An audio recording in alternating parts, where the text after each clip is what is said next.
Okay, let's go.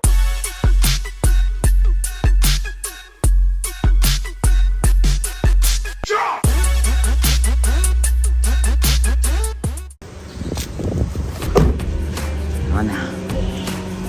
Blue one. Ay, sa black. Yo! What's up guys? It's a new day for another adventure. Di ko na patatagalin pa kaya let's go! If napanood mo yung previous vlog ko about sa debut live voiceover gig, guess what? Nabook ulit tayo for another event and this time sa Manila Hotel naman tayo. Wow! Maaga kaming umalis papuntang Manila para makaiwas sa traffic and it's a blessing talaga dahil wala masyadong traffic maliban sa build-up ng mga sasakyan sa mga traffic lights. Huwag mo na din itanong kung may tulog ako dahil wala. Tulog. Rest of body and mind occurring naturally and regularly. If dreaming occurs, madalas dito kayo nahabol ng mga killer at mga zombies.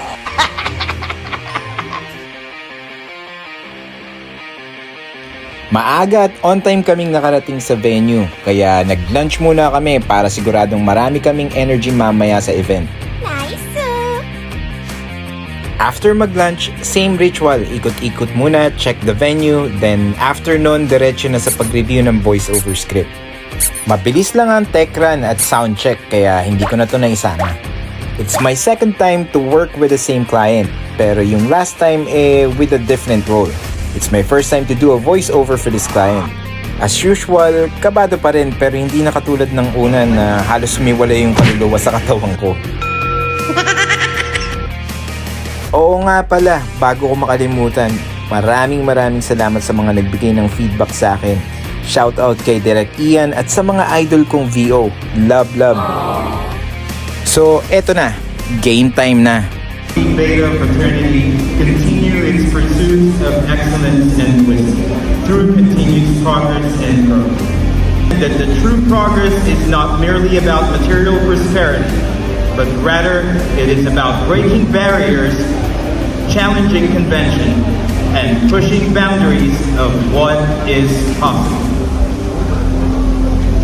To take you through the program tonight, let us welcome on stage entrepreneur and a seasoned host, Miss Tony Yi Bertuccio.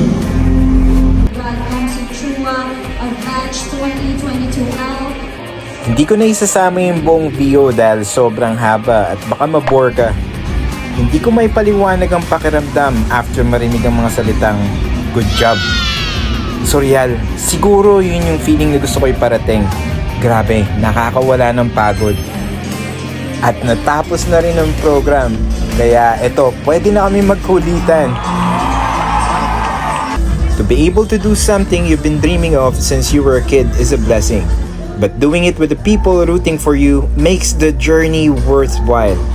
To quote one director I admire, sabi nga niya, sulit sa miles. Kaya kung nag-enjoy ka sa panonood, maraming salamat at isang malupit na high five ulit sa'yo. See you again on my next vlog.